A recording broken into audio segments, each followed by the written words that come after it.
Good morning, good afternoon, everybody. This is Nick Shalom. Thanks so much for joining us in the next episode of In the Nick of Time. We're going to get started in about 10-11 minutes now, so stay tuned. We're going to have Danny Holtzman today.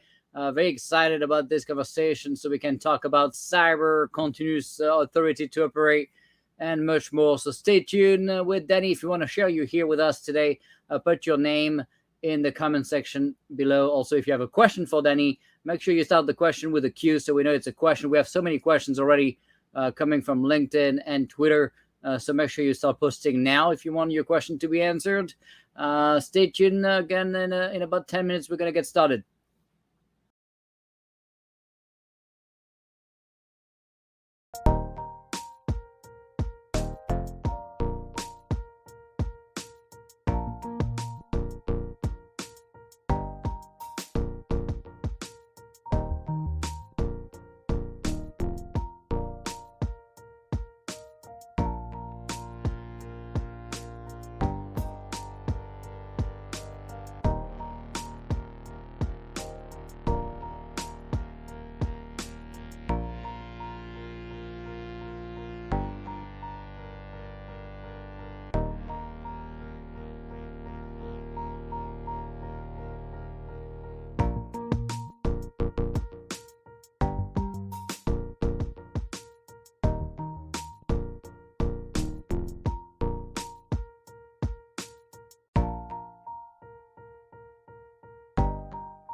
Good morning, good afternoon, everybody. This is Nick Shalom. Thanks so much for joining this next episode of In a Nick of Time. We're going to get started in about 5 minutes with Danny Holtzman.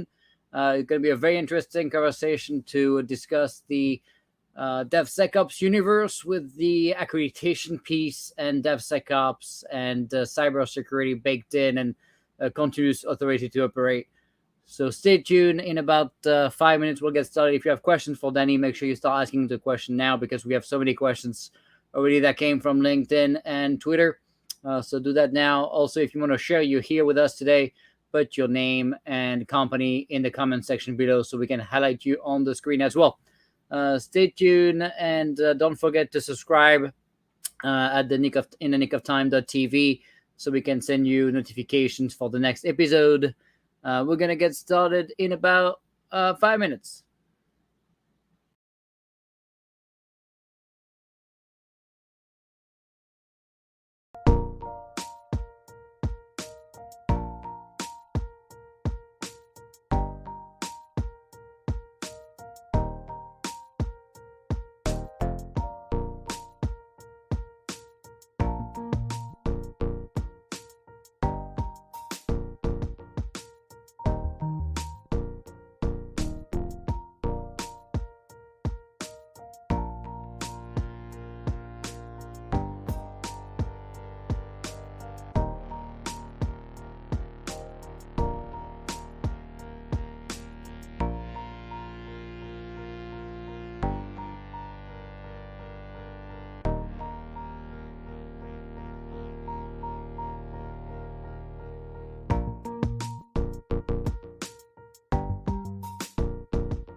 Good morning, good afternoon, everybody. Thanks so much for joining this next episode of In the Nick of Time. I am so excited today to have my great friend and guest, Danny Holtzman, who single-handedly enabled us at the Air Force and Space Force and many of the key DoD programs to embrace DevSecOps and be accredited to be able to deploy capabilities to productions multiple times a day. It's going to be a very exciting session today. So if you have questions from Danny, we already got so many. I don't even know how many we're going to be able to cover today. But if you want to get a chance to ask a question to Danny, you need to comment in the comment section below to make sure you start asking your question, starting with a Q, so we know it's a question. Also, if you want to share you here with us today, please do that by simply putting your name and location or company, so we know that you're here with us. Quickly, before we get started with Danny, I wanted to remind everybody to subscribe to the show in thenickoftime.tv. Put your email so you can get notifications about the next episodes and all the news and the information we send you weekly, so you know what's going on in this crazy universe. Also, I have pretty exciting news for people that don't know. We're going to be launching in the next few weeks now a new learning platform called Learn with Nick, where we're going to have self-learning courses. The initial first course will be on digital transformation, DevSecOps, designed for pretty much everybody as a starter course, where we have about 40 segments updated yearly. That's something that was very important to us with videos, so you can see exactly what's going on when it comes to technology, culture, acquisition, and all the key pieces to enable your organizations to move to DevSecOps and embrace modern digital transformation agility. So stay tuned for that. It's going to be a subscription model, so you can get access to a private subscriber only committee of practice, get access to live Q&A sessions, but also new videos every week, and a full curriculum with the certificate working on this now, where you're going to be able to know about Kubernetes, DevSecOps, Service Mesh, but also culture things like how to build momentum with your leadership to get the right top cover to enable your teams to move to DevSecOps, how to build the platform teams, how to make sure your software teams don't build software in a vacuum. So a lot of pretty exciting subjects, and you'll be able to see that pretty soon. We're recording about 40 video segments this week again to add more content based on feedback we got from about 75 CIOs of Fortune 500. So it's not just designed for the DoD, of course, or the government. This is something that can apply to everybody on the commercial side, including non-technical people. We have lots of seats being booked for marketing people, salespeople, and so on. So it's pretty exciting.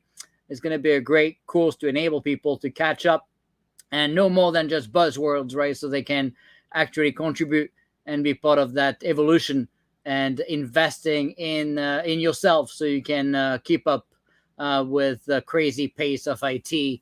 So that's pretty exciting to see, and we're going to be able to launch this probably mid-August. So if you want to subscribe to the show, you're going to be able to get notifications when we're going to do the soft launch of the platform.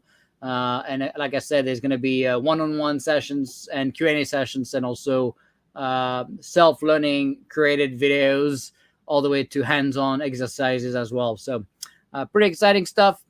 Now, I wanted to give you a quick rundown if you don't know who Danny Holtzman is. And like I told you, he's been the main enabler to all these critical programs moving to DevSecOps, so they can do it in a real production environment, which, as you know, you cannot do any kind of DevSecOps if you're deploying in a lab in a vacuum. So without accreditation and without the ability to continuously deliver capabilities to production, you obviously do not have the ability to implement DevSecOps. And Danny has been the authorizing official appointed by Lauren Nussberger as the Air Force and Space Force CIO.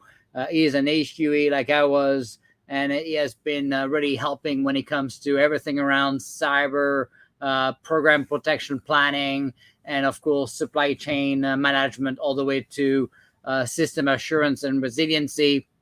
And quite honestly, his authority and boundaries are pretty incredible, covering anywhere from the command and control systems, collateral and SAP, all the way to rapid cyber acquisition, enterprise IT as a service, cloud with Cloud One and Platform One, F-35, Alice, and GBSD, the nuclear most important program of the 21st century. So as you can imagine, it's a pretty massive breadth of DoD programs and engagements, and he's been the main authorizing official and the only one approved in the Air Force and Space Force to issue real continuous authority to operate, so teams can actually implement DevSecOps in real life and not in labs. So we're very excited to have Danny on today. I'm going to bring him up on the screen here. Danny, welcome to the show. Thanks, Nick. It's a pleasure to be here. I appreciate the opportunity. Yeah, I was so excited. Sorry we had to reschedule last week. I had a little of a kidney stone, so that's not fun. And so we had to move you to this week. And people were so excited already last week, and they're still here today to see you, because I know so many people want to know and understand kind of your mindset and your journey, and what it took for you to go from struggling when it comes to the ability to innovate, to enabling all these teams, right, to deliver at the pace of relevance. And like I said before, without you, I don't know if we would have been able to achieve pretty much anything. So I would argue all of my successes are enabled through you. And so I wanted to thank you for that. But I also wanted to give you first a chance to tell a little bit about your journey, so people know a little bit about you first. Well, thanks, Nick. I appreciate it. So my background, I think, contributes a lot to maybe my ability to enable as I've done it, right? I'm a computer scientist. I started off by working in nuclear software development, right? So really high assurance environments, and then worked in systems engineering. But I think it was my experience, the opportunity I had to be the chief engineer on one of our weapon systems, an airplane at the time, that really got me to where I am today, because I would ask my authorizing official often, what's the risk of me doing something? And the answer I always got back seemed to be, no, you can't. Not what the risk was, not what the yes if or the yes but was. It was always, no, I'm not going to let you do this. And I didn't find that really around the spirit of what the RMF is true to be about. And I spent some time in a previous job working with NIST and Dr. Ross, helping develop some of that. So I thought I understood what that intent was. So my journey, I think, that got me to where I am, and hopefully is part of why I look to enable, was my being in the shoes of most of the other folks on this call, of looking at how do we move forward with understanding what the risk is, so that the consumer can make a more wise choice, if that makes sense. Yeah, no doubt. And, that's pretty much what I was hearing a lot as well, right? No, instead of yes, but, right? And so you obviously kept hearing no. Most of the time, had no access to any kind of risk insight. So what did that end up pushing you to do? You effectively had to become part of the solution, right? Yeah, it really, I was having a conversation with the CIO at the time, and he said, why don't you come be an AO and help me fix it? And I said, okay, I can do that if we're willing to really get to breaking down the problem and understanding why. I think everybody was well-meaning. Everybody meant something, that they took their job seriously, but we had implemented such a risk-averse process, it didn't allow us to move forward. And I think, as you and I have talked about before, Nick, in this world we live in the cloud environment, in the technology we have today, the risk adverse slowness of where we are is the worst thing we can do. Yeah, and obviously people are very constrained by the bureaucracy and kind of the rules. There's of course the hard written rules, but there's also, as you know, interpretation of rules, and I would argue that's probably the worst of all of them, right? Because people end up assuming or guessing or interpreting things in a different way, and so you have a lack of understanding, right, of the of the actual technology, right? Because that's the other piece that people struggle with. Most of the AOs are SESs, right? And many of them don't have a technical background. So what made you also a little bit unique was your actual deeper, technical background. Yeah, I think, if you want to assess something, you need to understand it. I do think that the structure we have, as I've said before, is a vestige of the past. I do this job almost 90% to 100% of my time. The other AOs don't have that luxury. It's not that some of them don't want to, it's that they have big job scopes. I've been able to, as an HQE, focus on this. And I think being a systems engineer or computer scientist makes me want to understand the underlying technologies. And I often talk about laptops, right? If folks say, I'm going to virtualize, I'm going to put something on top and protect your laptop, and they don't understand what a post is or below the post, how can they really present me an understanding of how that thing works and what the risk is? That takes an energy and a commitment and a different way of doing things. Yeah, and it's interesting because I've seen also the other side of the coin, right? With many AOs being PEOs sometimes, and they obviously care about their programs, and that's all great. But they also don't understand the risk well enough, and I would argue they also approve things I would not have approved. So it goes both ways, right? The lack of understanding of risk and the technology, and making decisions based on lack of awareness or insight is effectively a lose-lose on both sides.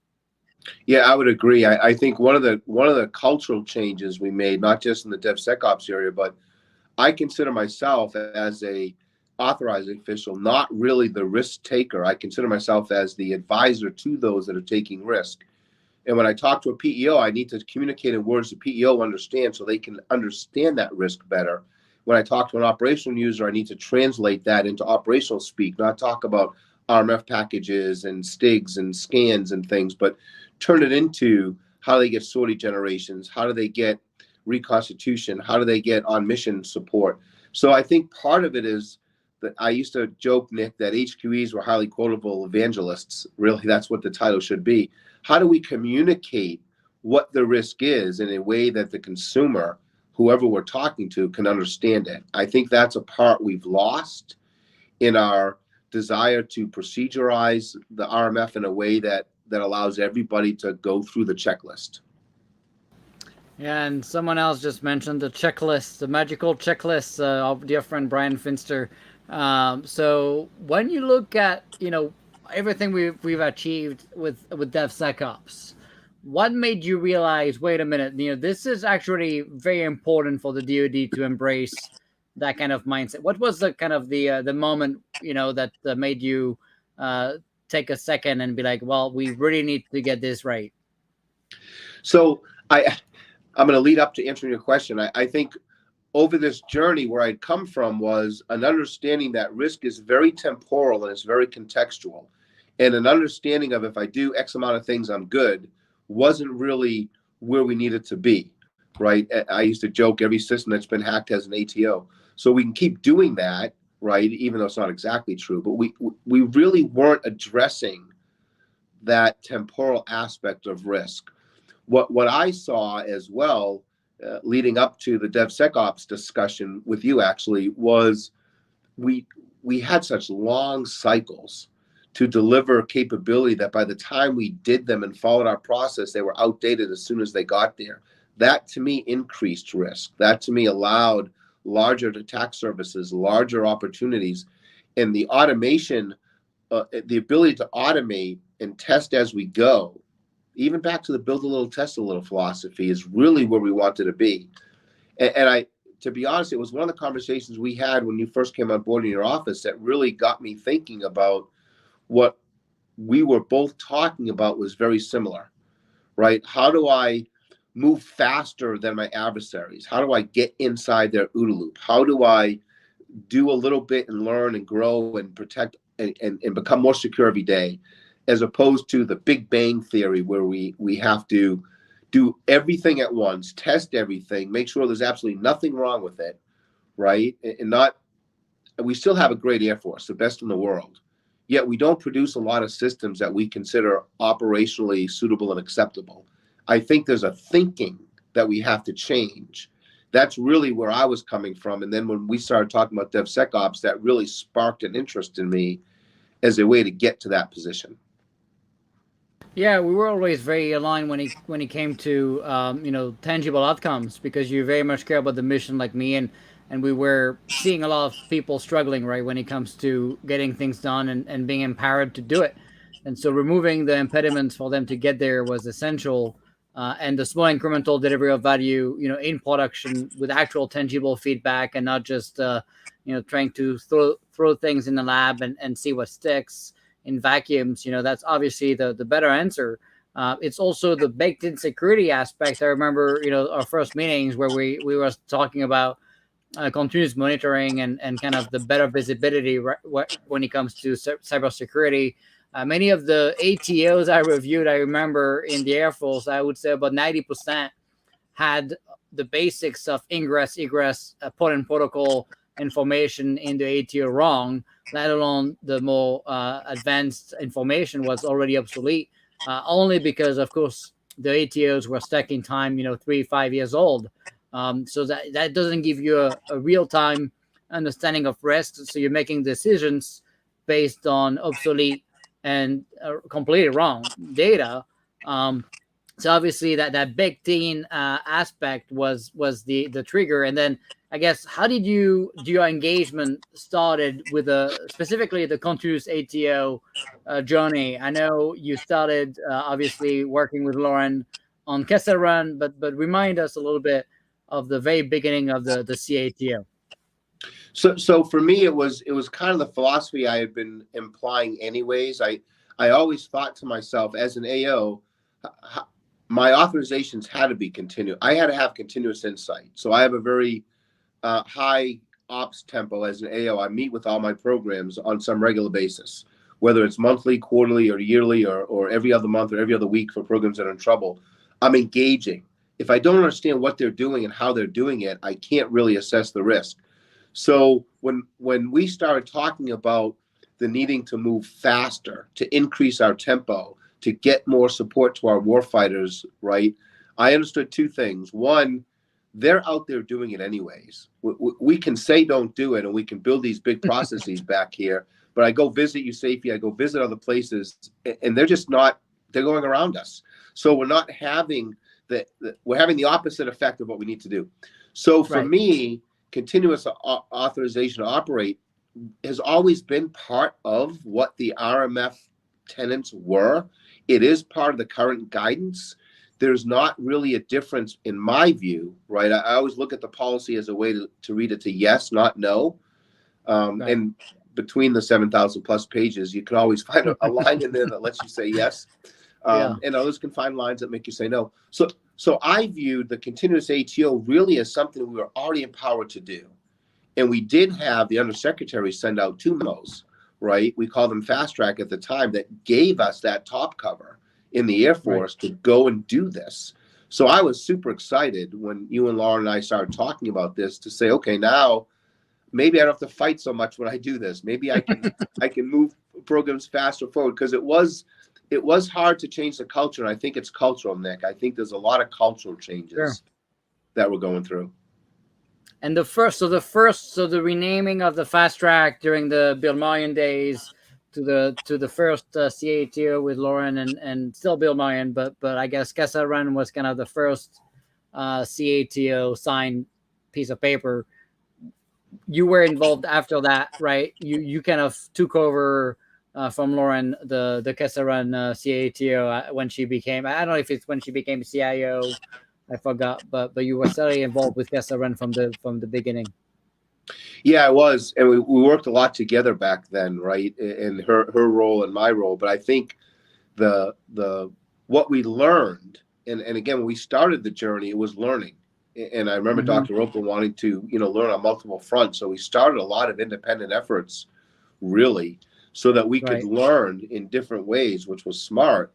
And then how would we harness that best of practice, so to speak, into a more focused lens later on. So for me, it was also challenging and fun to unleash the creativity of our airmen, of our guardians, of our workers that are out there who grew up in a different generation than us. They think differently. They understand data differently. We don't live in a deterministic, everything's connected in a specific way world anymore. And I think some of us, maybe in my generation, haven't pushed beyond that unchecked bias in terms of where we're going. So I thought it was great. The learning, the expectations, the how do we develop it so we know what the risk is as we're producing it. Not just Right. that it has to check boxes, right? But I was always saying, can I get a nutritional facts label on my software? The Right. equivalent of it. How Right. do I know what that is automatically? And then if I trust the infrastructure, I can have what I call automatic reciprocity, which isn't free everywhere, but I understand as a consumer what the risk of inheriting that thing is right now, Yeah. whether peacetime, wartime, or whatever. So it was really interesting journey. And it gives us more scale, and everybody assessing software, the same piece of code and the same open source bits and the same commercial tools and vacuums is just not scalable, right? And then you end up having a lot of disparity. And like you said, people need to get their job done, so they're going to end up either way starting to deploy things in a shadow IT kind of way, which adds tremendous risk instead of doing it as a right enterprise fashion. And so you're just slowing things down, but already you're just creating shadow IT, right? So I would argue also the mission risk of not being capable of doing your job is probably even worse. I always tell people I'm always very concerned about the DoD getting hacked, but I would be even more concerned if we're so far behind and effectively obsolete that no one is trying to hack us anymore, right? I don't know which one is worse, right? So that's a good train of thought, right?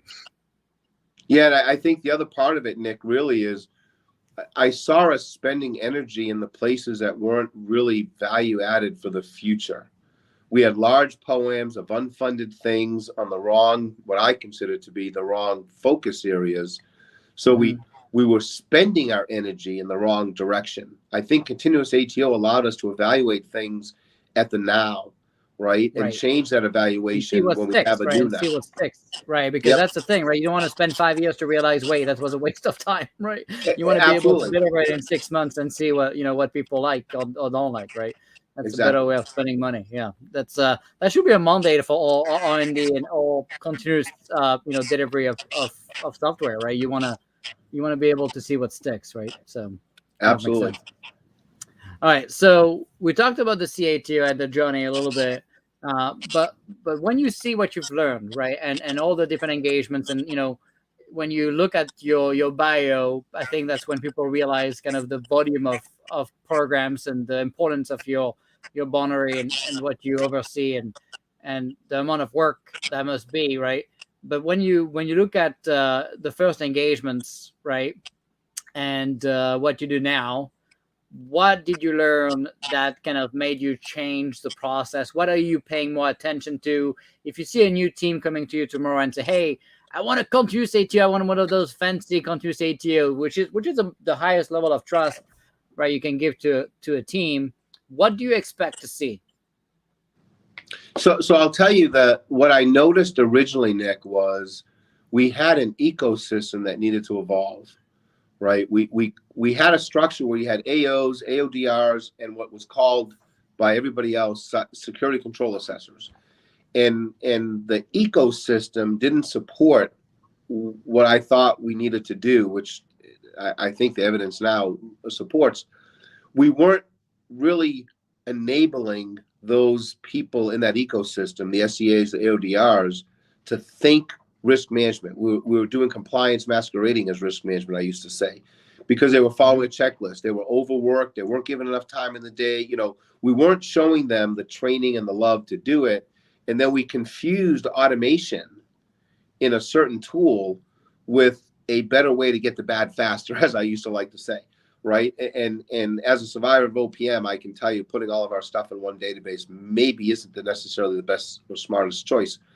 But I think to get to the engagements, for me, it was investing in that group of people. I didn't get a lot of resources to do this job, so I created what I call fee for service, which my programs will tell you they call extortion, because I charge them for doing my job. But in doing that, I became more of a provider for a customer service relationship. So what I learned in that engagement is I have to understand what they're building, why they're building it, and how it's going to work in order to make those trades that are necessary to identify to a user what the risk is.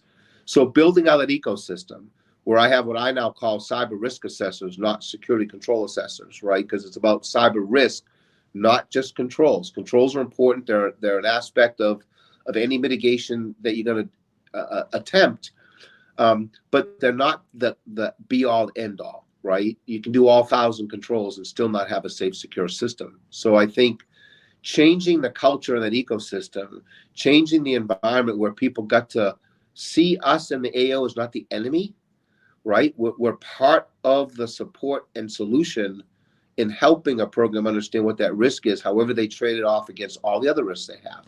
So I think the thing I learned the most was that personal engagement, right? I'm as an HQE like you, I'm unique. I don't have a secretary, I don't have an exec, I don't have a staff. It's just me, right? People email me, I answer back. So there isn't this, everything's got to be perfect to take 10 months to triple summarize and check to get to the AO. I engage regularly. But I think that's part of the DevSecOps mindset, right? The cultural thing, that's as important as any process of risk assessment, is that working it in a way that gets that agility. Yeah, that's a good point. I think you also mentioned before the need also of making sure on the other side of the continuous ATO, on the program side, that you have a cyber person that's capable, and that if they rotate and move on, right, you've seen this variety of execution, and then people just assume, oh, it's magical, it's a continuous ATO, it's just going to happen.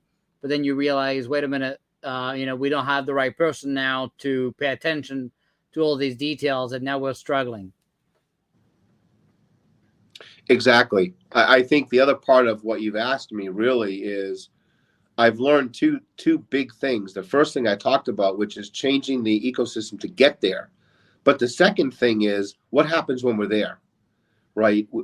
We haven't yet got to a maturity level of sustaining that initial development of DevSecOps. We've invested in it. We've built the infrastructure. We've built all of the things. But then we have I'll call it a regression. I'll call it a slowdown once we get there. Mm-hmm. But we don't really fund that. It's an expert system. You have to build an expert system to get the agility you want. And what I'm seeing is we're not really focused on that, which starts to digress how we can continue to evolve at the same pace, if that made sense. Yeah, no, absolutely.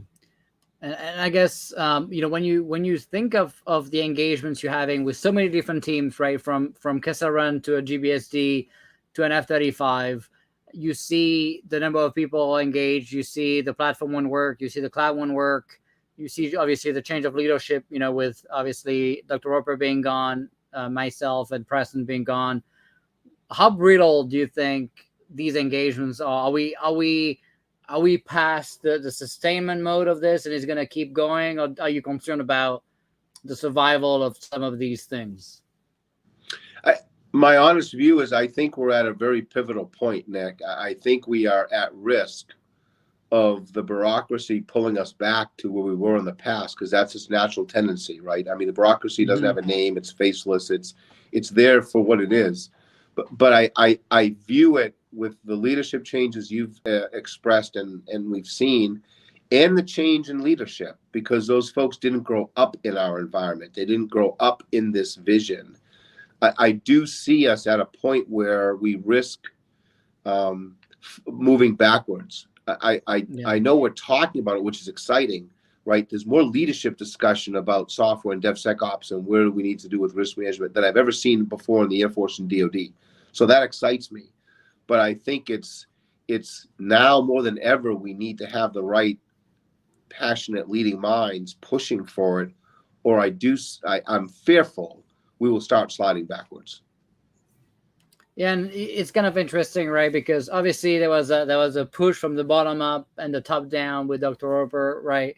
And then that kind of went away, and then slowly but surely, right, getting harder and harder to get anything done, and so came the more frustration, of course. And so when you look at, for example, some of the talent you see on the government side in some of the programs, how dependent do you feel like when you look at F-35 or GBSD or Platform One, how dependent are we on a few key people? I believe we're too dependent. What I don't see us doing really well is we don't have succession planning. We don't have a training pipeline. So when somebody comes in, like as an AO, if I leave, I don't have a pipeline that says, let me bring somebody on, let me train them, let me educate them, right? It's always they don't even overlap, right? Most of the time, you end up leaving before they show up. That's already a pretty bad start. Right. And that's a challenge in this space, I think, because it's contextual. So I see that as part of the cultural change we need to foster. That's what I've built in my ecosystem, where I bring people into CRAs, make them lead CRAs, let them aspire to AODRs so they can become AOs in someday if they want to.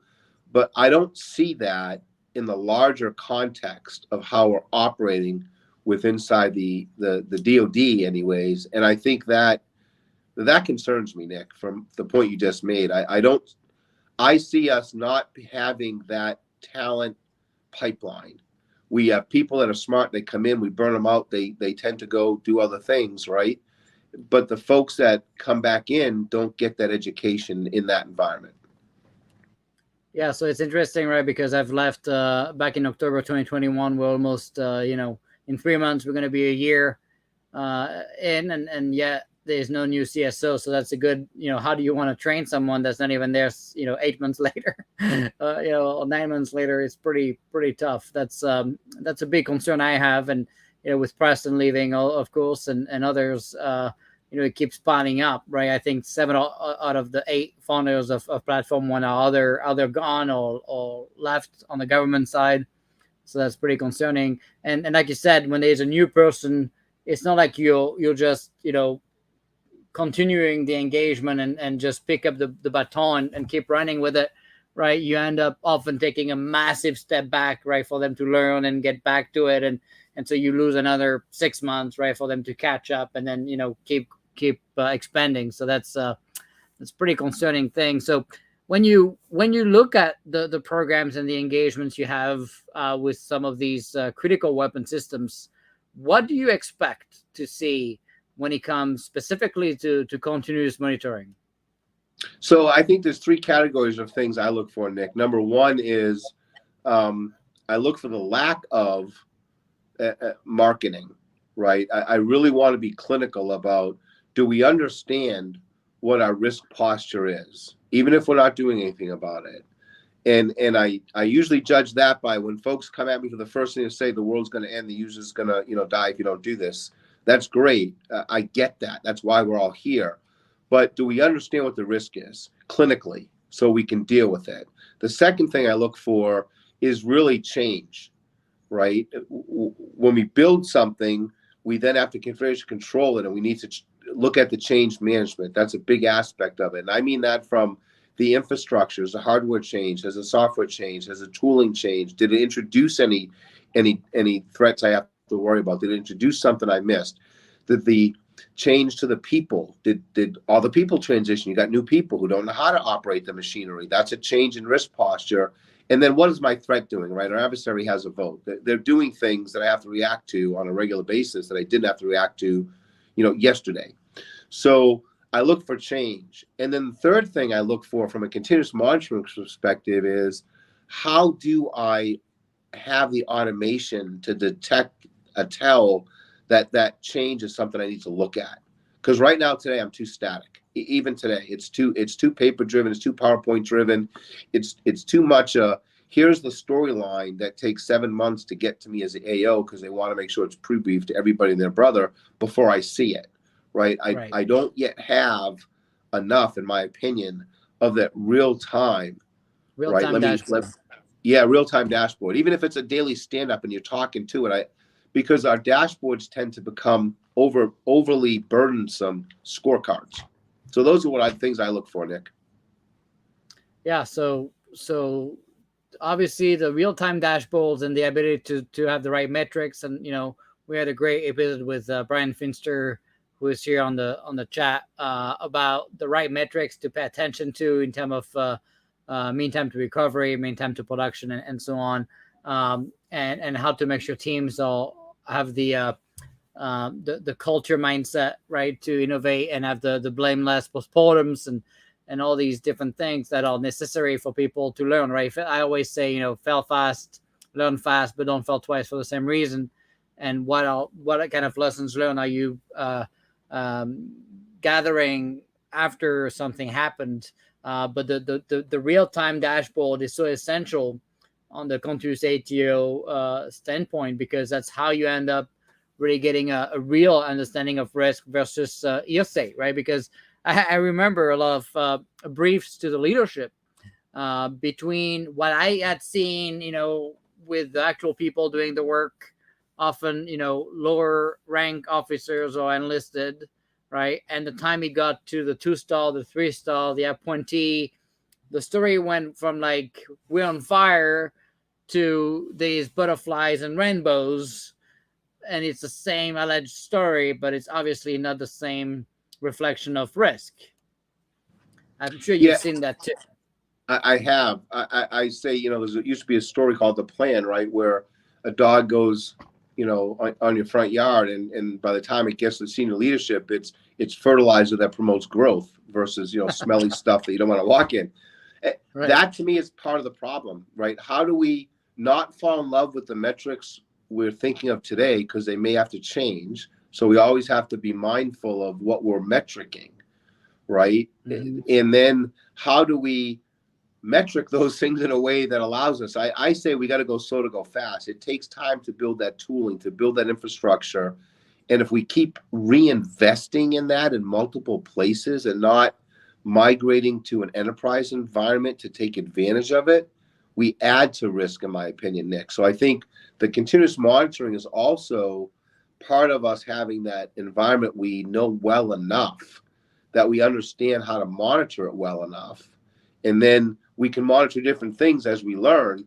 But if we just keep reinventing that infrastructure, that environment, we're almost doing ourselves a disservice. So I think continuous monitoring also goes with having a solid infrastructure and team that understands it in an expert system way, if that made sense. Absolutely. And it's interesting because I'm recording this week about 45 video segments for this Learn with Nick training curriculum, and I've been kind of putting together a list of things that people should understand. We talk about postmortems and blameless postmortems, so people have the ability to learn and not fear repercussion when it comes to their jobs. I argue that some of the reason as to why throughout the leadership reviewing those PowerPoints going to the top appointee leadership, the reason why it keeps changing and getting better and looking better is because people were educated to not embrace failure, and so they're afraid of telling the truth, because now their career and their promotion might be at risk, and so they have to kind of change words and make it look a little bit nicer, and spread a little bit of beautiful sprinkles on there. So do you feel like we're failing at educating managers and leaders as to how to just embrace failure? I think we are. I don't think, I say it this way. I don't think we've yet found the right way to communicate to the broadest of audiences. I think each community you talk to, right? If I'm giving a talk in any area that I talk, if I go to a place that it's in the farmlands, I'm not going to talk about, city streets and traffic. I'm going to talk about cows Right. and chickens or whatever. That's an art. I don't know that we have really evolved to the ability yet, mature-wise, to communicate. So, for example, when I go out and talk to the operational world, I don't talk about the standard things I talk about in the Pentagon, my ATO scorecards, right? I talk about the operational risk, the impact to the fact that they own a bit of that risk, but there's an enterprise risk as well we have to educate them on, because the RMF concept is tiered. And I don't think we do a good enough job of describing that. Yeah, no doubt, no doubt. So the other piece that you mentioned that's also very interesting, because I'm also doing an entire 20-minute segment on change management, right? You talked about the importance of making sure that people are understanding and tracking and giving you the proper visibility of change management. And of course, we want to stay away from the change management boards that used to take 2 months to make any decision. But at the same time, right, you can also just make decisions and pretend it wasn't important. So some of the stuff we implemented in platform one was, multiple set of eyes for approval of change, and based on the criticality of the change and the type of change, you need the 2, 3, 4 set of eyes to approve something like that. Is that the kind of model that you think about when you want to be able to have a better understanding of change management? I do. I think there's two aspects to it, right? I think that if I empower and enable the ecosystem to work at speed, then I'm doing less in the approval as an AO in the front end than I am in the back end. So if I push things down, if I have a stable infrastructure, I understand it, then I can manage with security impact analyses, and I can have those being done relatively quickly at the lowest possible level, and have triggers that require when it has to be escalated, so that if you Right. want to change out, version Windows 10 to version 11, you just do it, right? If you want to change out one tool to another, do a security impact analysis. And if we bake that into the system, the vendors are going to provide that to you, my theory, up front, because they're going to want you to use their product. So if we can get that ecosystem working that way, and we're meeting on a regular basis, so I have a 90-day look ahead for all my programs, this is where they're going. And for the programs that come to me and say, I can't give you a 90-day look ahead, even if it's not 100%, aren't mature enough, in my opinion, to be operating in this environment. You got to kind of know where you're going and what your plans are. This isn't a wake up in the morning, drive by the Joey Bag of Donuts IT store, pick up some software and say, I want to put this in my factory. That's reckless. That's not what we're talking about with DevSecOps. But if we can have a plan and they can work to that plan, and we can push it down to the lowest level and inspect later, I think that gets to what we're talking about. Managing change doesn't need to take long. It just needs to have the right understanding and visibility so that we can assess things even after the fact. Yeah, and you have a good point when you mention, the importance of having a plan. I mean, it's, people think agile is just winging stuff all the time and hoping for the best. There's a balance, right, between, okay, you're gonna learn and have 2-week sprints and try different features on your application, versus, hey, I'm gonna start changing my pipeline and my scanning and my tools in my pipeline, and just play with stuff on my factory side versus the app being built on top. And I think there's definitely a need of, adding more tools to be more secure is one thing, but removing one or replacing one by another is drastically impacting the pipeline potential ability to catch something malicious. That's a whole different story. Then it's a whole different risk. I think it is. I think it's two parts to it. If I have a stable pipeline, it's always evolving. It's a never static thing. But then again, right, we never have perfect money and perfect time and perfect everything. So I can, and I do see this, Nick, today, we can unconsciously build in biases into our products that require certain tools. So today, we live in a world where, for the most part, most apps that come off of one pipeline can't ubiquitously move to another pipeline environment, right? We haven't yet, in my opinion, evolved to that state. And then I think the other part of it is, right, just because we can, right, we have users out there who operate very complex machines in high tolerance environments. You can't push certain changes every other day to somebody, right? If you're going to push a change that requires a pilot to re-understand or re-qualify how to fly the airplane, that's probably not That's something you can push every 37 seconds, right? No. But you can certainly push other things. So I think understanding what you can and can't push is, again, a maturity we're not yet there at. Yeah, no doubt. So let's see.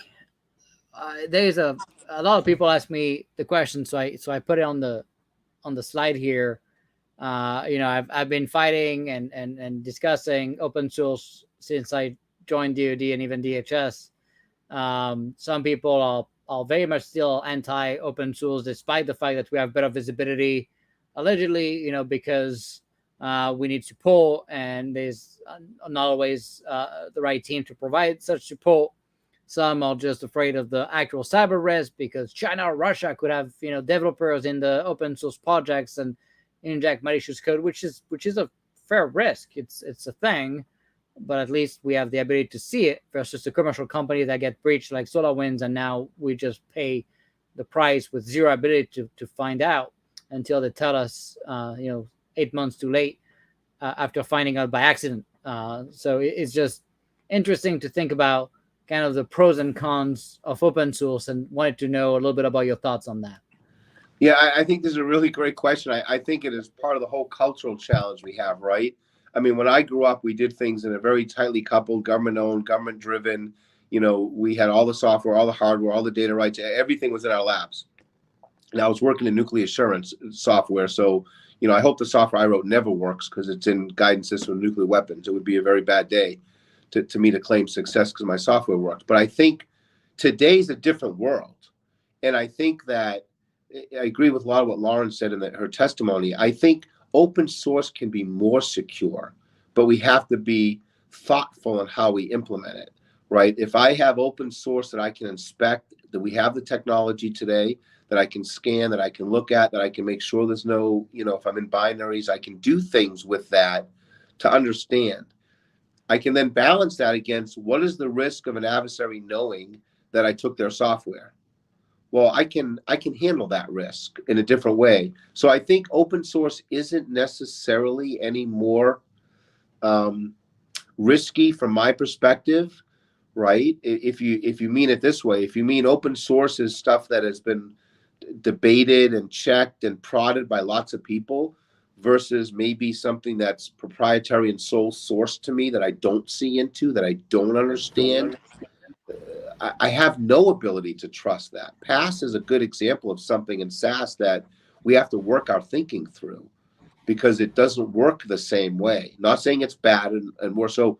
I actually think it's a great conversation because I think open source can be more secure, but there are some things we have to make sure we're doing in order to enable that, if that sort of made sense. Yeah, the way I think about it, I guess, is, first you need to pick the right projects, right? So there are so many open source projects, and if you pick the right community maintained by the right companies and not just relying on maybe on one person, that's already a pretty good thing. Of course, people will say, well, if you pick a pretty large open source projects like EMASS, it's also the most targeted projects, which is true, but then you have a lot of eyes on it, so more likely to find mistakes, and more likely also that the mistakes will be fixed pretty rapidly, which also is critical. But then people also forget that if you go on the other side of the commercial software, then you're going to find that, first, they use probably 60 to 70% open source in their software, except you don't really know what they use. So there is plenty of open source in commercial software, often with a very poor hygiene in terms of updating the bits of the dependencies, which often leads to breaches with stale dependencies. We've seen it with Atlassian with 8 to 12 years old dependencies and 1,400 CVEs. And we see the price we have to pay now that we had to shut down the I2E because of that breach. So there's a lot of things that have impact. It is still a commercial company, and so you have less visibility, of course, on the code itself. That's IP from that commercial company, and so there's pros and cons on both sides. I would argue when it comes to security. The fact that you're more transparent, that you can see the source code in open source software, de facto makes it so that, of course, if the software is terrible, malicious actors are going to find a lot of ways to get in, but it's less likely to be terrible because if it's a big project, that means more eyes on code, more ability to fix stuff, better security, and we can certainly improve. And I think the CNCF and the Linux Foundation has been doing a pretty good job at picking some of the most critical open source projects and self-funding cyber engagements, not just pen testing, but also investment in securing and scanning the software itself. So that's all pretty good progress. Yeah, I think the other thing that open source helps us get at, Nick, the cultural changes, we tend to be punitive, right? We tend to say, oops, you got a vulnerability, you're bad, instead of how do I celebrate vulnerabilities? How do I, as an AO, I used to give out awards to programs. I know that's counter to what an AO should do, but how do I celebrate that program is finding their risk areas? How do we celebrate that and not treat it as punitive? That's the only way we're going to get better. Yeah, the most important, I guess, for me has always been, the ability to learn and then don't make the same mistake again. Because what frustrates me is all these teams that say, oh, we're so agile and we're a great software factory, spending quite a bit of taxpayer money in the process, by the way, way more than you would on the commercial side. And then all to say, well, we made a few mistakes and we learned, and then they make the same mistake again. That is where you lose me, right? You're not supposed to keep making the same mistakes. Absolutely. I used to say if I can learn from your mistake and not repeat it, I'm doing a lot better than I was before.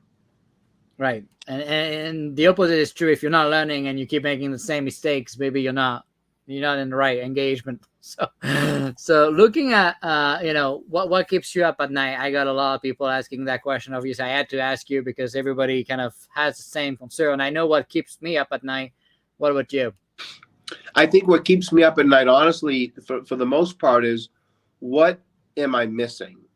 Right? Not a specific risk, because I think we can put enough TTPs in place. But I look at I'll say it this way, right? Our arrogance, right? Our belief that we can do it better and smarter than anybody else. So we don't talk to people and communicate and collaborate as much as we should. And that leads to seams. That leads to things I don't understand. I think part of that, from my perspective, is I do believe we have an ecosystem that doesn't work in the time we are and where we want to go. We have too many seams. We have too many people in the kitchen trying to make the chili. We have too many people who think they can say no. All of that keeps me up at night because I think it creates an opportunity for us not to see something because I'm chasing the wrong thing, if that makes sense. Yeah, so you're afraid of what you don't get to see or know because of either people making those PowerPoint slides look better than they are, or just because of incompetence or lack of awareness of those issues. And I think that the other part of that, Nick, that automation scares me because you can automate the bad faster. You can talk about AI and ML, and a lot of people don't really appreciate the difference there. I can train an AI to get to the wrong answer faster than I'm getting to the wrong answer today, but have I really addressed risk, or have I just made it actually easier? So I think those things, to me, this is a complicated technical topic, and being an authorizing official, and I think that ecosystem needs to be more technically inclined and more technically focused as a career field, maybe, than we are today in the, oh, you have a rank so you can be an AO. I think that's the wrong approach. Yeah, so in fact, the next question that we got from the public was about, how do you see, and we lost your video for a second here. how do you see, here we go, it's back.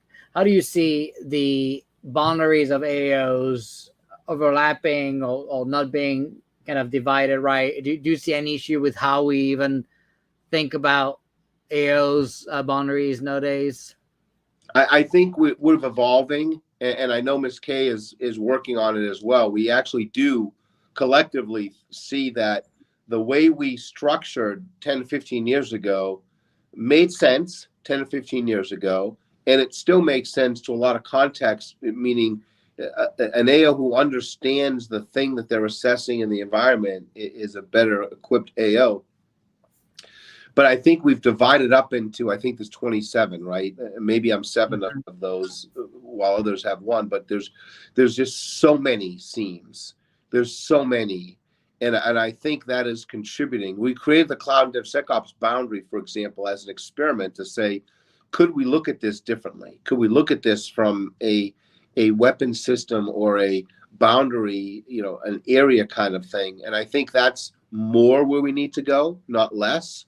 And I do know we're talking about that at the DAF level and others, and how would we and what would that structure look like as we evolve? Yeah, and some of the PEO's segmentation is already wrong, so that compounds the problem when it comes to accreditation, because we cut things in very weird buckets, right? PEO Digital, for example, does not have Cloud 1 and Platform 1, which doesn't make a lot of sense. So we cut things between C3INN and PEO Digital, for example, pretty weirdly, and then you have the same compounded between F-35, F-22, and the jets and the bombers, and when a lot of it could be shared, and so it's just divided in very small silos, often not enabling that reuse of code and capabilities, right? Yeah, I think one of the challenges in any large organization, whether my commercial company before or this, is we want the desire to use efficiency and enterprise tools. We gain a lot of value. We gain security, we gain efficiency, we gain all of those things.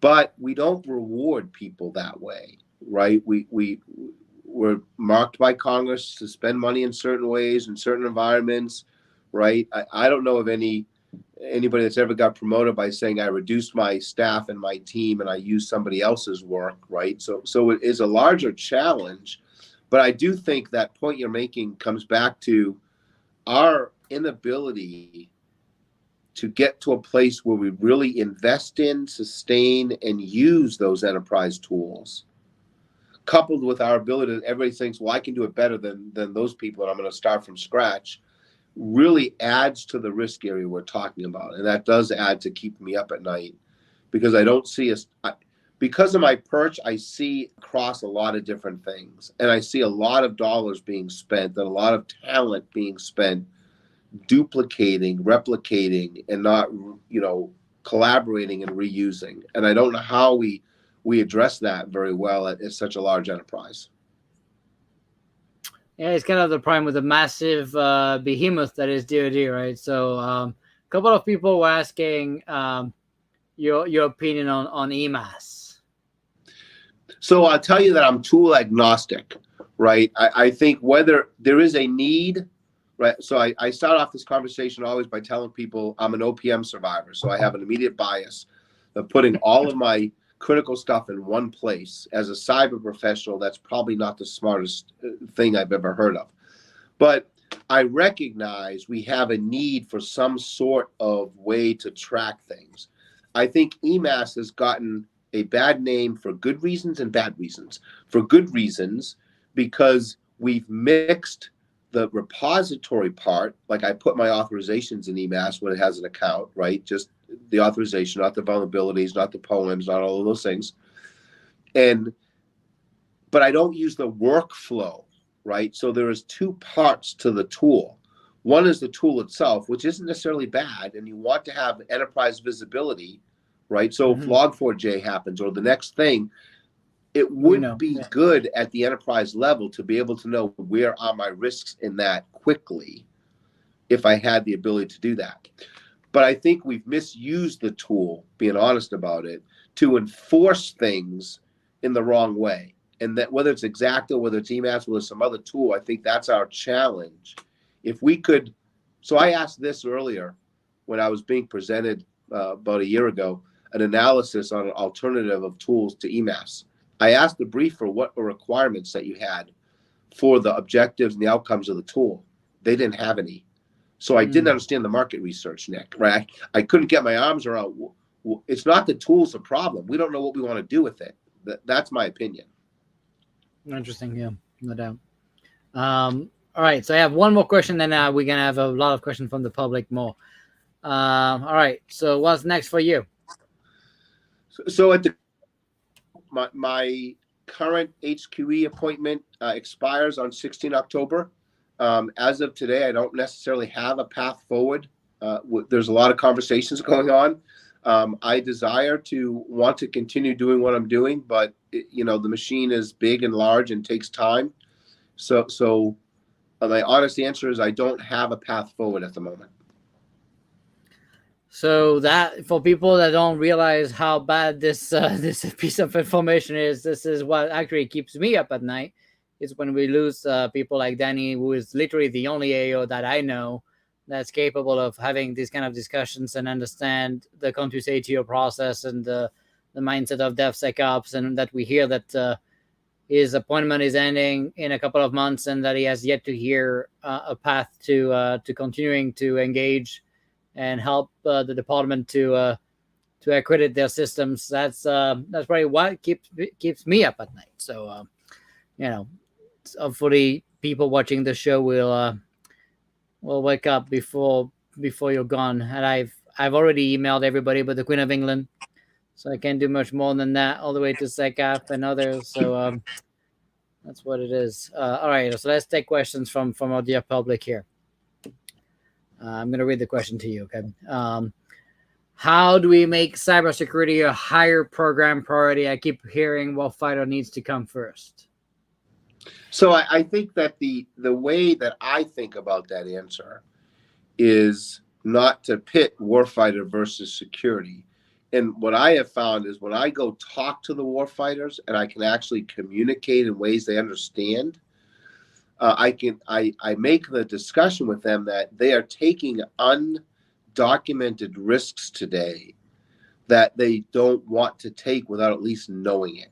So if I can get the warfighter to appreciate, right, you don't just go down the street and buy ammunition from Joey Bag of Donuts and put in your gun and go to war. That's not a smart warfighter. So, but I got to communicate differently. Right. I love it when I go out to USAFE. Last week, I met with, about 50 airmen, and we get in a room, we talk about it. And I can really listen to what their struggles and thoughts are. And I don't know of any other AO, never mind a lot of folks in the Pentagon, that actually go do that, right? That go out and talk and communicate and learn to understand what their life is like and how do I help them understand that cyber is not something different. It's an integrated part of survivability. It's key in today's world.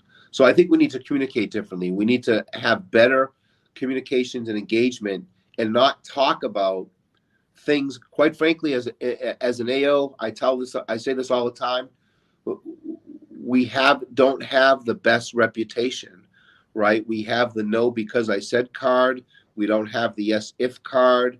We have the takes too long card. We haven't taken the opportunity to go talk and communicate to help people understand. That's part of culture change.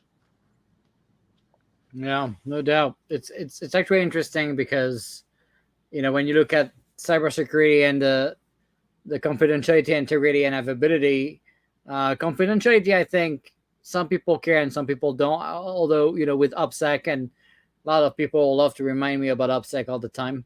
I think that's people, pay attention to it. But integrity and availability, I think that would resonate with warfighter needs, because if the system is down and you can't even use it, I guess I'm not sure the warfighter would be very pleased, right? So that's obviously important. So let's look at some of the other questions we got here. There's so many of them. All right, so let's pick this one. All right. So Brian was asking, how do we move past inspect for security after development? Meaning, people often wait that we are ready to deploy to start thinking about cyber? So again, to me, it's a whole ecosystem problem, right? And I think the communications part of this is what I think is key. Leadership is talking about it more. I just spent a year working with the Air Force Audit Agency, right? This is a partnership. This isn't an adversarial relationship. Excuse me. We went out and metric the programs that I had ATOs under, that we're working under, and they came back and said, are they doing the things I wanted to do? I think we need to change. You do get what you inspect. I think we need to change how we're inspecting things. Why is there a CCRI checklist that the AOs didn't approve? Why are there all these checklists and scorecards that AOs didn't get a say in? If I am the assessor, and you can judge whether or not I should be or not, but if I am the person who's communicating the cyber risk, shouldn't those things be checking on the things that I say need to be checked on, right? And can I tie them into the DevSecOps criteria and gates that we used to talk about, Nick, right? How do we get what we really want to inspect instead of some tertiary or third party building a checklist and checking for something? Because that is, to me, that's part of the reason. I spent time in a program office. I spent time as a chief engineer. I had 1,000 things beyond the money and funding I had to do, and my user wanted capability. So how would I manage that, right? I had 13 IPT, cyber security at the time. IA was just one. Yeah, that's kind of mind-boggling. All right, so let's take a look at another question. What will the revamp of DoDI 85-1001 look like? Will DoD-CIO look to leverage the current modernized ATO authorization past the ATO processes? Looks like they will be baking the CCIs into the 800-53, which is good, I think. Or initially, the DoD over-engineered RMF. And I guess, are we able to still evolve the legacy RMF mechanism like EMASS, not likely to be replaced? So I think that, so it's interesting. I've been having a long conversation with DoD CIO on both these topics and the other service systems and DISA. And I think that my description of what I'm doing as an authorizing official is fully compliant with and meets all requirements of 8510 and the RMF. And I've had that conversation with DoD CIO to the point I think they agree with me. And I think there is nothing in the current version that's in legal sufficiency review that I've gone through that changes that. I also believe that we're going to be getting a clarification memo on top of that, and Mr. McCowan has announced this previously publicly, so I'm not speaking out of turn, where they're gonna stress this is about risk management, this is about intent, this is about making sure we understand the context and operational setting. Yes, you can go look at the 7,000 pages of policy and guidance, but don't focus on line 3, sentence 2, paragraph 1, right? Focus on the intent, the thinking part. So I'm excited actually to see this come out with all the associated tools that are just there as tools, right? They're not meant to be a set of compliance. I got to read every word and every paragraph to understand everything 100%. They're meant to be guidance. I think that's a philosophical shift we need. Sometimes we're our own worst enemy. Sometimes we're putting our own impediments in. I see these as tools that allow us to do smart things. And I have not seen a case yet where the DoD CIO or others, when they ask me and I've walked through what I'm doing and why, that they've disagreed, if that helps with the question. Yeah, no doubt. All right. Let's see. Gary had a question also about what do you think is the thing that the community could do or recognize to improve everything we talked about today? Oh, wait, you're muted. 1 second. Here we go. Yeah, Go sorry. I would offer, I think, as a community, 2 things. We need to evangelize good behavior and stop poking at bad behavior, right? Mm-hmm. We are fighting ourselves. We're like my heritage, so I'll say a large Jewish family. When we're not being attacked, we tend to fight each other, right? And we haven't had a cyber attack, really a big one yet, to fight others. But I think that the more we can start to coalesce together and not worry so much about you put brown socks on versus orange socks, right? And focus on, do I have socks on? Right. And know enough to know that you're allergic to wool. So wool socks for you aren't going to work. I think we don't take time to think through. I learned a lesson early in life, Nick, when I worked in one of my grandfather's shops. He had a tool and die company. Is there are left-handed people and right-handed people in the world. And if I make the efficiency of the pipeline such that only right-handed people can work in it very well, I don't help. So Right. how do we get to our unconscious bias and get it on the table? And then how do we reward behavior and start to celebrate the behavior you want to see instead of always tearing down the behavior we don't want to see? Good point. All right, let's see. Michael had a question about EMASS. Should EMASS feed the AO dashboard, or should the dashboard be a separate solution for the AO AODR awareness? So I think, again, as a tool, you can use EMASS to feed dashboards. It actually allows you to create them like any other kind of tool would, exactly at EMASS. The challenge I face there is you have to then define, what do you want to see? What's the underlying data I want to see to drive that view? And is all of that inside of EMASS? And if it is, great. If it isn't, has somebody thought through, right? Do I want every piece of hardware inventory across the entire Air Force in one tool? And if I do, how do I keep it updated? How much is that costing me? Why is that necessary? Is it driving an answer that I want to see? So I think the way I answer that question is, I'm agnostic to the tool. I think we have to talk through, what do we want to see and why? And then how do I build the underlying apparatus? Because we're starting at the wrong end. We're talking about a tool. We're not yet defining, this is what I want to see. And unless I define what I want to see, I don't know how to build the environment underneath it. It's similar, Nick, to how we started off this journey together, where you had an idea and you had a culture, and then you had a tech reference architecture that we built to. Right. We don't have that yet for these tools, and I think we need to start there. Yeah, and it's interesting because I believe that the Air Force actually mandates the use of EMASS, so that's also probably a problem. So, yeah. So anyway. So that's a debatable point, actually. That's actually not what the Air Force. That's actually not what the Air Force policy says. But that's neither. Oh no, that's interesting. That's interesting because I guess I had talked to the former, I guess, Air Force CISO, and she had that memo that I think I non-concurred, but I thought was signed anyways. But saying that EMASS was a required product. I guess maybe that didn't get signed. I don't know. No, there's a line in there with a comma, and the rest of there's another part of that sentence, right? So that's so maybe they added a sentence I missed. Okay, that's good. Yeah. Okay, well, I'll take it. I'll take it. Whether we have one tool or not, to me, again, I can make EMASS work. I can make Exacta work. I can make any tool work. Right. If we want to use a tool to get the wrong answer faster, that's fine.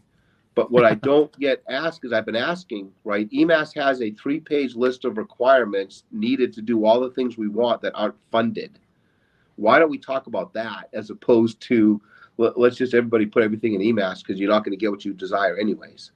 So I don't, again, what's the objective? Yeah. I also think there is a DoD memo somewhere that does require EMASS as a DoD thing, but I don't know, maybe. Who knows? There's so many memos that contradict themselves, anyways. That's why I love policy arguments, because I can always find a line that you can view another way. And my discussion with DoD CIO and the other CISOs, right, from other services, we brought this up, and we actually looked at what 8510 says. It says you have to use an enterprise tool, like EMASS or some other. It gives the services the choice to pick the tool. But we've ingested that as saying you have to use it. You have to use it. Well, maybe that's the right answer. I don't know. I think we've got groupthink going on. Makes sense. All right. So there's a couple of other questions. One is kind of directed at me, I guess. I don't know. I'm not sure, but I'll ask you the question first. So when you look at that vision we have, right, what do you think is your biggest hurdle? My biggest hurdle, I think, is, to be quite honest about it, we have not built the ecosystem to educate and care for our airmen, right? If we want people working in this environment, which again I say is an expert system, we haven't built the system, the apparatus that supports that. I think that I can educate you, Nick, and I can educate 3 program managers and spend a year, then they get assignments to go somewhere else. I got to start over again. We haven't really built the ecosystem to sustain the knowledge transfer long term. That's really what I think is a key area. So it's both the learning, right, the training, and the information sharing and transition, right? Yes. Interesting. All right. So let's see what else we got here. Here we go. So Jonathan was asking, what repository or website is a good resource for learning about Continuous ATO and EMASS? Well, I guess I have some answers, but I don't know if you want to answer that. So I'll offer you from a continuous ATO perspective, the chief software officer, Nick, I'll let you, put out, has a good repository. From my view as an authorizing official, we've created our own onboarding program that I use to train my team. And that's all up on the RMF knowledge service. And I can get to the link to where that is. There's videos, there's templates, there's training sessions, there's all kinds of things. I stole the idea from Nick because I think the CSO site is the best example of what I could say is an investment into allowing us to train people. Yeah, although the CSO website has been still for the last 8 months or 9 months, so that's what it is. But yeah, if you go to the software.dev.mail website, under the section DSOP documents, you're going to find not only videos about Continuous ATO and the process, but we have recordings with the team that created the documentation for the Continuous ATO and architecture documents and stuff. We don't really talk about EMASS, so I don't know where you would go. I think the DISA website has information about EMASS there, so that's probably where you would want to go. There's other platforms too, of course. Danny talks about Exacta. There's also the Ignite assurance platform and things like that, so you can check that out as well. And then there's on the DoD-CIO website here, you're going to find on the DoD-CIO.defense.gov/libraries, you can see a lot of the policy's memo guides, including a lot of the DevSecOps publications that have been shared on that website as well. So you're going to find both of that there. So let's see. So a lot of people were asking, you have this, I guess, PowerPoint you send to programs, and they were asking, can you describe a little bit of the process and your mindset when it comes to the new program comes to you tomorrow and says, hey, I want to have that Continuous ATO. What does the process look like, and what kind of time frame do you see? Of course, assuming they're good and they're not 20 years behind. but what do you look at when you start a new engagement with a new program? So the first thing I tell programs is I commit extortion, right? But the second thing I tell them is they own the ability to have the agility. If they take this seriously, they own the ability. Cyber's commander's business. This is not bring me a bunch of paper. So I start off with what I consider the answers to the test, right? I do have a larger ecosystem. I actually sit down, we write an MOU, we sign, they're going to pay me money. So I actually sign, this is what you need to do. They sign up. There's no bring me a rock. They know exactly what they need to do. I put them through the onboarding with my team. We assign somebody, and that gets us the ability to have the answers, which I say I can do within 6 weeks or less on any program, right? You bring me bad data that's a bunch of garbage, you're going to get a high risk DATO. But if you bring me good data with all the right apparatus you need to, you're going to get a fast responsive time from me. And we can do things faster than that, right? I won't promise everybody what I promise a vice chief, which is an hour, but there's some range in there between what reality is. So I start off with what I call my determination briefing, which to me is really the answers to the test. That is the executive summary, right? And if you can't summarize something well enough, you don't really understand it, that you should present to me when you want me to make a determination. And it really is very simple. It walks through the what is it you want me to assess? How does it work? Where do the parts come from? What data are you using? How does it come in? How does it being protected? Where does it go out to? In a nutshell, if you don't know those things within a week on anything you want me to assess, I don't own the ability for agility anymore. You do, right? If you don't really understand what it is you want me to assess, I can't help you as an AO. So what I'm teaching the programs is, if you can do all this stuff, and I want to educate people as far wide as possible so it comes in on day one from industry, right? With all that information. Now, all the things we do under the waterline, the scans, the compliance stage or whatever variation there is of that, the understanding what some things we can't use, right? There are things we have to go through and do, and software has to have checks. That all feeds into that executive summary. But to me, that starts the conversation. And I can walk down with a program, and I'll be honest, I use it for two reasons: to help a program understand, and a PM should want the same exact information. A PEO should want the same information. Without that, I offer to you that you can't own cost schedule performance if you don't know what the heck it is you're building or creating, because any schedule looks the same. Right? So if they understand that, we work together, again, with celebrating what we are finding in a way that allows that conversation, that continued engagement, that ability for me to understand what they're saying and how they're saying it. So that's why we developed it. It's different now than it was 3 years ago. It's been over 200 applications of real programs. So it's built by programs, with programs, program managers, chief engineers, with other authorizing officials. It's not the perfect answer for everybody. It's a template. It's not a compliance document, but it walks through that. How could I explain to a warfighter, a 4-star, 3-star, a CIO, or somebody else? I can use that briefing to sit down and say, yeah, they got an ATO, but here's what they are. Here's how they work. Here's what they connect to. Here's why the risk is over here. Here's why it's okay they have Windows 7, because it's in a single board computer, not connected to anything over here in the corner that never touches the outside world. It's not a risk from a cyber perspective. So that helps me with that communications, if that made sense. Yeah, no doubt. That's great.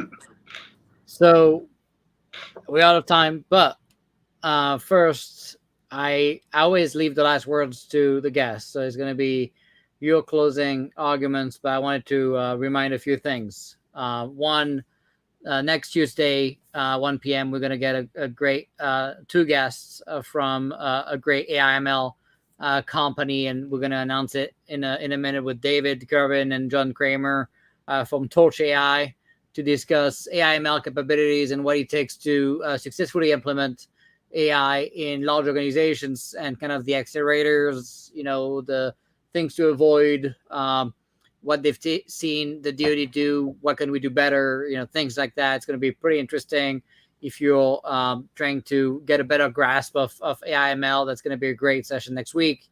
So join us next Tuesday, 1 p.m. Wanted to remind one last time that the thing that keeps me up at night nowadays is the fact that Danny is going to not have an ability to remain in the Air Force despite willing to stay, which is even more frustrating for me. And so if everyone wants to blast Secretary Kendall's and Mr. Hunter and others' emails to say that's probably not a good idea, particularly if you're part of the programs offices that Danny has been supporting, I think it's going to be a massive impact, negative impact, of course, if Danny is not here in the Air Force and Space Force in a couple of months. So I would recommend not waiting any longer, and even putting your career on the line to send the emails. I've already done so, and I've already talked to Secretary Kendall about it, and multiple times now. So I've done what I could. So do that for us, and let's make sure we have a fighting chance at winning against China 20 years from now, thanks to the work that our DevSecOps teams and Danny has been doing for the last many years. Danny, over to you for the final words. So I'd offer just two thoughts quickly, Nick, right? One, I really look for feedback. What we're doing today is maybe not good enough, but it's the best practice we have. So as I want to continue to learn and continue to get better at this, so I'm open to any positive, negative, or sideways feedback on how we can do better from understanding real risk. And I appreciate the time, everybody's participation, and I'm opening to answer any questions following up this with Nick, even if it's via email back and forth. So thank you, Nick. Yeah, thanks so much, guys. Stay safe. We'll see you next Tuesday, 1 p.m. And thanks so much for everything you're doing to keep our nation safe. See you next week. Bye-bye.